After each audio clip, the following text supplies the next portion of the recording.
and this is a pattern which I've discovered. It's in my advanced body of work, so it's not taught in the 2-day seminar. We teach 14 patterns that are not covered in the basic and intermediate seminar. And we had that on a DVD, and we're switching to make it a distance learning program or perhaps a 1-day advanced seminar. But anyway, I know that that is part of a symptom complex, a syndrome that is predictable, and it undergoes several permutations. So once we balanced that structure, and it was symmetrical, and it moved normally with respect to PA springing on the ischium being right behind the pubic bone, okay? Once we restored that, I knew to go look at the most medial portion of the ischium.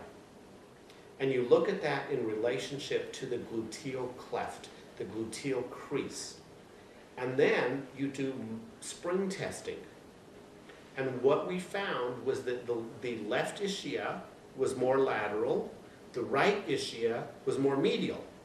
So the ligamentous tension was such that the left sacrotuberous was tighter.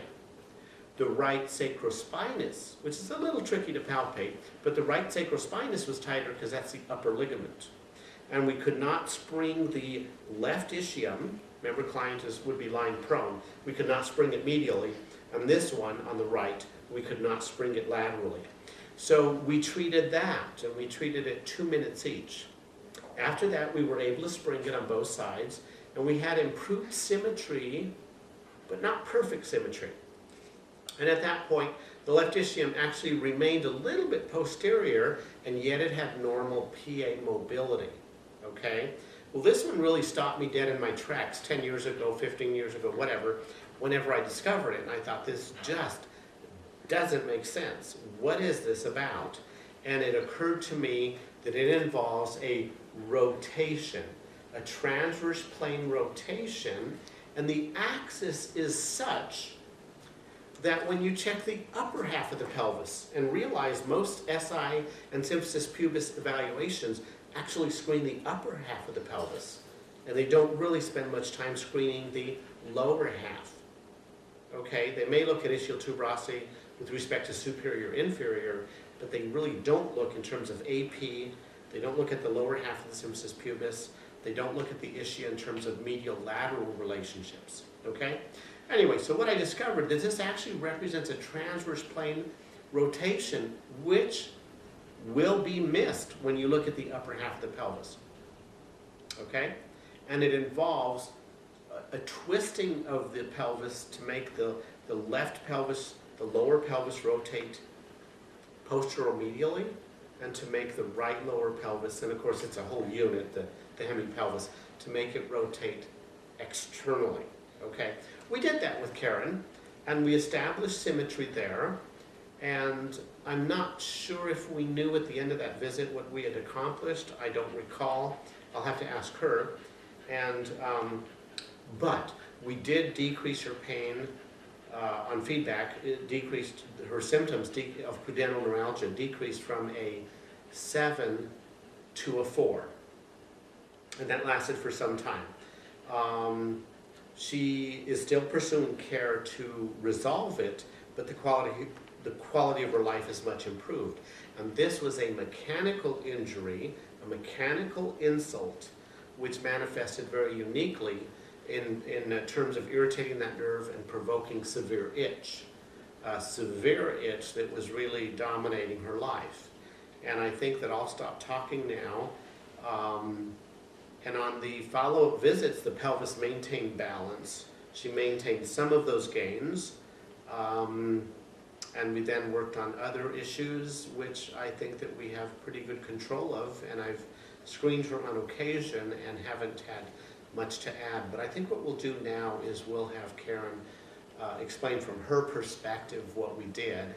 And we're going to preserve her privacy and not film her. My symptoms actually started when I was 14 years old, and I'm 38 now, so it's been a while. I started acutely with interstitial cystitis at that age, and was able to self-manage because I never got much out of medical care. I was told at the time that it was an autoimmune thing or a genetic thing or some kind of infection that couldn't be detected, that interstitial cystitis basically had to do only with the bladder. Now, I actually got interstitial cystitis during a camping trip where we were hiking over rough terrain with heavy packs. And now, of course, I think that it all started as a biomechanical thing, that what I wound up doing was skewing my pelvis for the first time, maybe one of the several things that was found wrong with it. But, of course, no one knew that at the time. And so I lived with interstitial cystitis for many years and adapted well to it compared to what I've heard for a lot of stories. I managed to experiment around until I got myself where I was comfortable and I was content with living with it. So I would not have pursued care for that alone. My daughter is 5.5 now, and the pudendal neuropathy symptoms started after her birth, which was a precipitous labor. It was real fast, no pushing. She shot across the room. And so I'm thinking maybe I sustained further pelvic injury from that.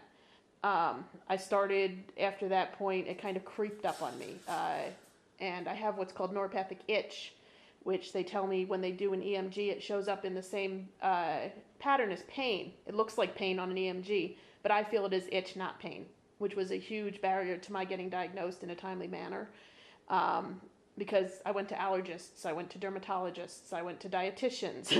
I finally went to the Mayo Clinic dermatology and was told that I might have a neuropathy, and that's when I got tested for it. They had suggested before I even bothered that I get a whole bunch more allergy testing first, and that just didn't sound right to me. So I hear the neuropathic itch is very rare. I think that it's something worth considering for everybody that has an itch and doesn't really have dermatologic findings. So anyway, once I found that out, right after I found out about that, the warranty also kind of ran out on my bladder. My bladder had been, schlepping along with its regular old interstitial cystitis self.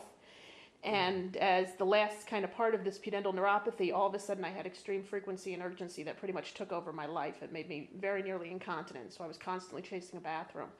At that point, I really couldn't function and I really needed help. And I got help at first from a traditional women's health PT. She did exercises, trigger point work. It was helpful. It was particularly helpful for my bladder, which got almost back to its kind of baseline, which is not normal, but it's a baseline.